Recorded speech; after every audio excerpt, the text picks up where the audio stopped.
Hello everybody and welcome back to Doxy Can Make. In today's video we are going to have a Q&A. I asked you last week on my Instagram as well as on the community tab of my YouTube channel if you would like to participate in our question and answers to get to know a little bit better me, the person behind like the channel, behind and in front of the channel. And you came through with quite some questions, so thank you so much to each and every one of you that have actually submitted a question. I really appreciate it, and I will try to answer it in the best of my abilities. Without further ado, let's get on to the first one. I thought about changing pullovers every few questions, so it's not very much boring. And for this pullover is the Urban Adventure pullover, if I'm not mistaken on the name, by Sari Nordlund. I test knitted this for her back in 2021, if I'm not mistaken. I went with a very 80s vibes on the colors, but I super like it. It's very warm and I find it very timeless, like this color work. Knitted in the round, I don't even remember needles, but I will put the name of the pattern, and also I think I will put a link to my Ravelry to see if you want to have like more information about the knit and how I made it and the yarns that I used. But yeah, this is the Urban Adventure Pullover by Sari. So first question is when, how and why did you learn to knit? If you're looking at me, like if you see me look at a bit down, this is where I actually have my notebook where I have put all of your questions there. So why, how and when did you learn to knit? The year was 2014. It was somewhere like I had a conversation with my boyfriend about like knitting. My boyfriend is Finnish, I'm Greek. In Finland there is a little bit of more culture of knitting, and I think he was mentioning something about his grandmother knitting him socks, and I was like, oh, you know what, that would have been actually very cool to do myself, because I also remember my own grandmother making me stuff. Unfortunately, I lost my grandmother quite when I was young, when I was 5.5. Still miss her till this day. And she was a multi-crafter, like a knitter, a crocheter, sewer, cross stitching, anything, dyeing. Yeah, fabric dyeing and yarn dyeing, this kind of dyeing.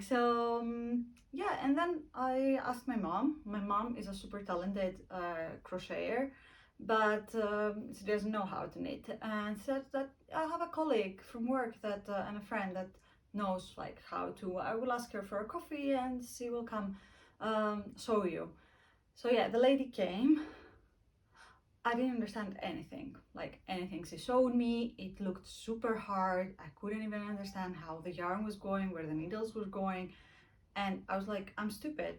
I'm studying an engineering degree. At the time I was studying, I was like going towards the end of my studies.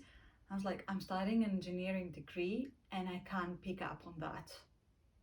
I was like, how? So then I let it rest. That was like Christmas of 2014, but I never forgot it. And around in February of 2015, I decided that I had a break, like between like after the exams were over. Weird Greek system. After the exams were over at the university, I had a break between like exams and start of the new semester, and I was not participating at the carnival as well. So I decided that weekend that I will teach myself how to knit, and I did just that with with the help of old YouTube. So back at this platform, I just typed in like how to knit, so the basic stitches, knitting and purling. I did it in Greek. I was making at the beginning I was making such a big swatch, but since I was messing up every other 2-3 stitches, I decided I will make like the tiniest of swatch, and I have it also uploaded on my Instagram. We'll try to put the picture somewhere here.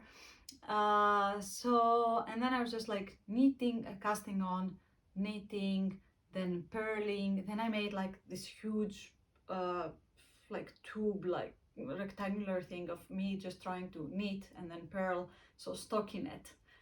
Uh, and that's what it is. As it is, if the why, I think it is because it helped me with my like my self expression. I'm also very crafty. I was always like very crafty as a kid. I would make like jewelry with beads, and my mom also tried to teach us like how to cross stitch, and we did this with my sister. I would draw, nothing spectacular, but like that. So it was kind of like always in me, that, and I wanted to learn, and in the end I learned. Um, and then it's because I had memories of both my mom and my grandma before she passed away, um, doing it. Like one of the few memories that I have of my grandma is her fitting me for a vest. And I have a couple of things that she made as well, like as I was a kid. And I find it like sometimes quite sad that I didn't have her with me as I embarked in this journey of knitting, because I think that I would have learned so much from her, and I think she would have been so happy for me to pick up on this hobby. But I guess is watching over, and I guess he's happy and proud no matter what. So yeah, I loved it. Never went back, I think, after that. Next question is if knitting is popular in Greece. It's a little bit of a complicated question to answer. I would say yes and no.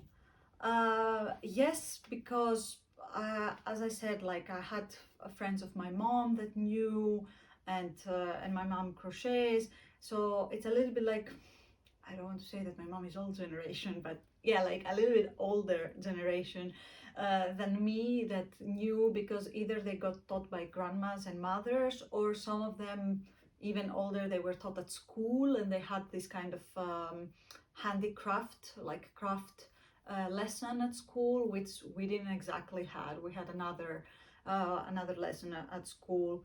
And by the time that I started to knit, so that was back in 2015.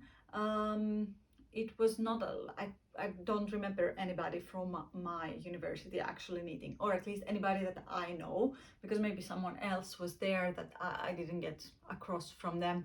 So, or some of them they got taught when they were kids, like as a pastime, like 5, 6, and then they didn't pick it up because, yeah, you're quite young, and you see this seems like old and not something maybe you were forced to do. So, yeah, so yes and no, and I think it's getting more popular this those years that they're passing. I know a lot of people also from Greece that they crochet, and they have kind of like a crochet business.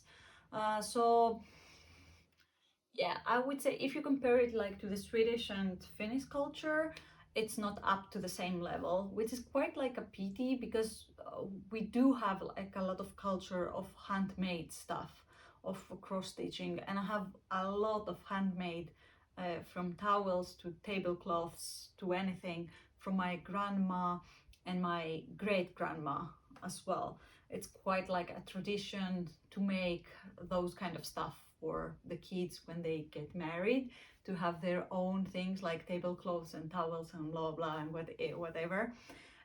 So yeah, it is known, but I think it's getting up to speed now. So, and I would be very happy if people give more into that hobby of mine. Okay, so someone asked how much time, or two people asked, and I combined it into one question on how much on average do I knit per day and per week. Ooh, on average, I would say that it's around 2 hours per day.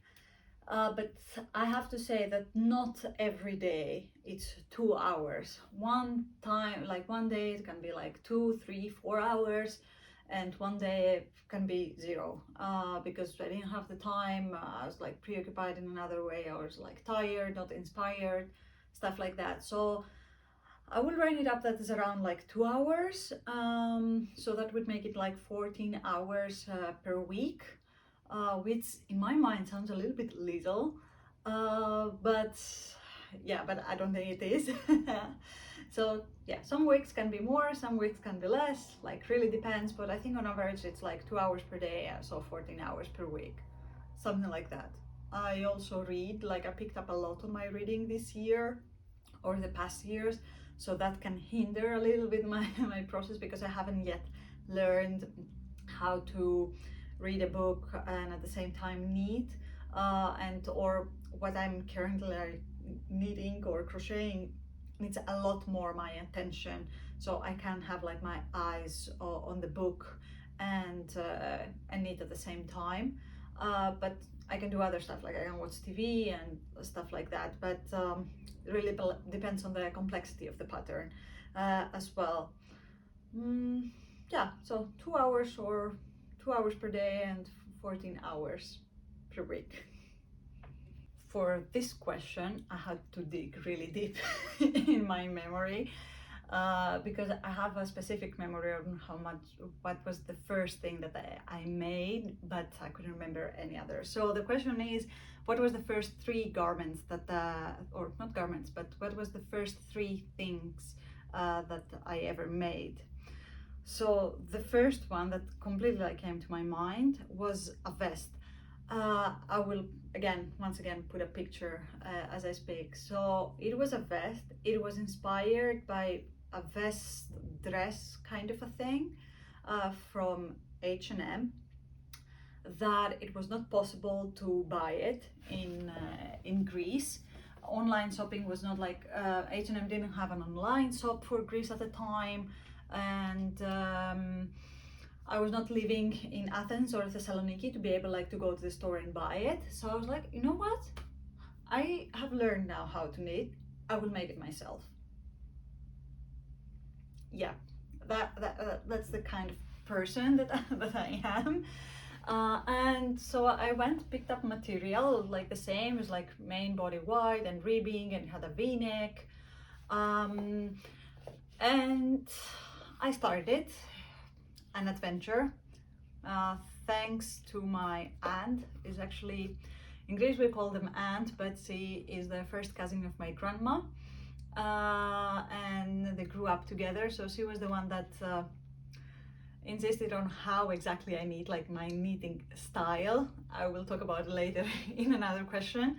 And she helped me also a lot on how to start it, because the ribbing, even though I knew how to knit and how to purl, but doing ribbing, oh my god. Yeah, I think I took apart the ribbing of the of the first panel, because I also knit it in pieces. I made it in pieces around 50 plus times.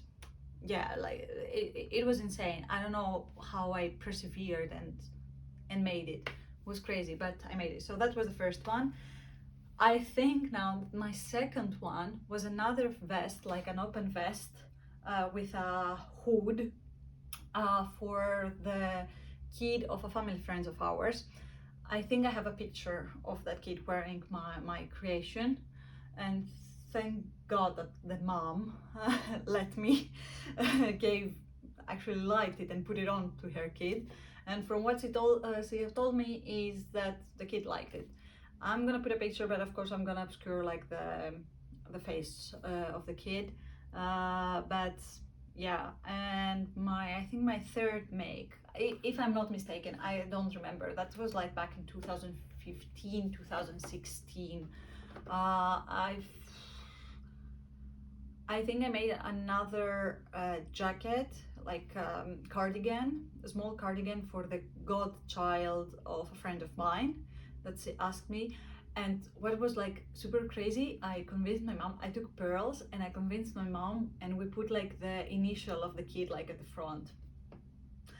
Cool. But at the same time, I know that I have uploaded on my Instagram that I was making like some hats that I found like through Instagram, like a pattern through another girl. And I think I made like around 3, 4, 5 hats But yeah, I do remember that my first ever thing was this vest dress.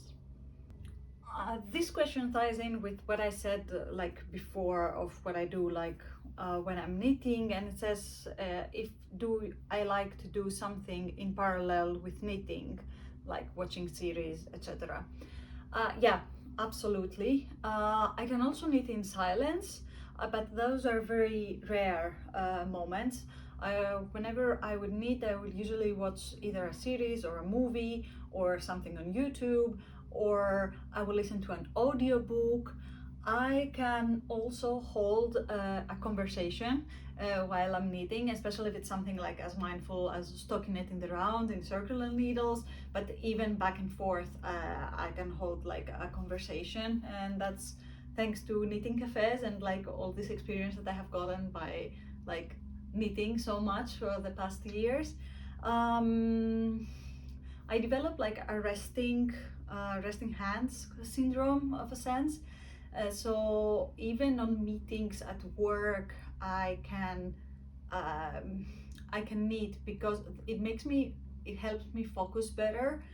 Because if it's not a meeting that I'm super participating, that I have to present and stuff like that, so it's more like a discussing and then you're asked about your opinion, at some point I know that my attention will be divided and half of my brain is really thinking I could have been knitting now, and my other brain will be like focus on this meeting. So if I combine both, then I focus better and I participate. So I think it's more distracting to the people watching me than to myself, because the people are like, how the hell she can actually uh, do something else with her hands and say something else with her mouth and think something else with her head. So it's not exactly like my problem, it's the other people that takes up like the attention. I have tried to ask people if they mind if I can do that, and people, most of the people have said yes, in student like environments and even like at work. And they understood, like at first they were hesitant, but they, as soon as they saw me how much I can combine them, they understood and they also let it go, and everything was like going as I was sitting just like here and listening. So yeah, absolutely, I have to do something why I'm also knitting. Yeah, and I like it a lot, and that's how it helps me read as many books as I have been doing lately. Now I am wearing the Scrap Buster sweater from Carolina Zuslang. I made this, it's actually the second garment that I made this year, second or third. And it started while I was in my hometown for the Christmas holidays. And I have just made the Harriet bonnet by Milena Paulina, and I wanted some, because it was so mindless and easy, I wanted the same thing. And at the time I have also realized how much yarn that I had and that would be nice to use it, and that pattern came completely handy, and I think I'm gonna be making another one quite soon, and I'm super excited about it. All right, someone also asked if I am thinking about releasing any patterns. Oh, that's a very good question, actually. I currently have two designs, one to two designs of a balaclava, and two designs for socks that I have came up with. And for the one balaclava and one sock, I have also sent it for test knitting. The other sock is currently in the making. It's one of those socks that I sewed in my current whip situation video. You can go back and look at that. And I haven't written any pattern. I mean, I have notes from that, but I haven't made it into a pattern. And the other balaclava, I haven't made it into a pattern, but I have like all the ideas, gauge, swatch, and everything. So really depends if there is any interest like from the people, if something that people would like to make. I think it will be something that I will like to explore for sure. So let me know if it would be something that you would like to see from me in the future. Next question is a little bit more on the personal side. It doesn't have anything to do about knitting, but it's the question of how did you end up in Finland? And the simple answer is work and my boyfriend. Um, I had a work like placement here, find employment here, and I moved just right after I finished my master's studies that I did in Gothenburg, Sweden, and uh, and then it's also because of my boyfriend. As I have said, I am not from here. I am Greek, from the small city of Alexandroupolis in the northeast of the country, very close with the borders with Turkey. But my boyfriend is Finnish, and as I was looking for opportunities wherever, one of them offered me a job placement, and yeah, I've been here ever since, on and off, because there were some times that I also moved back to Greece and stuff like that. But yeah, simple answer is work and my boyfriend. On the question of what craft I would like to do in the future, I have two of them, and one of them I have been dying to try for the longest time, and it's sewing. Believe it or not, I have uh, no experience with that, but I would really like to, because my sister is a patronist, and as well with everything else that she is, but she has also studied that, and my mom the same. So, but my mom hasn't been practicing, she works into something else. So I always had the seed, but I never got to try it. So I think it's about time.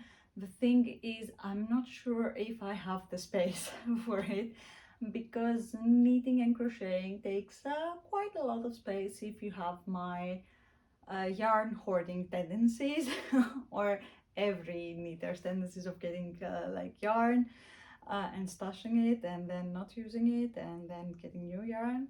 You know how it goes. Um, so yeah, one of them is sewing, and the next is tufting pants needle. I got a kit from Flying Tiger. I was like, yeah, great, it looks good. The instructions is kind of clear. Failed. I have a friend back in Greece that she has her own tufting studio and business. So maybe Mirto, if you would like, you could teach me at some point when I'm back in Athens for some days. So that would be two of those that I would like to try: tufting, patch needle, and sewing. And that's it for this video. Thank you so much to each and every one of you that has submitted a question. I hope you liked it. It will depend how many parts of this video it will be. I think on the length, it will be depending on the length. I think I might make two parts, but let's see. Let me know if you there's something more that you would like to learn about me, or how did you like it, or anything in the comment section, and I will see you in the next one. Bye.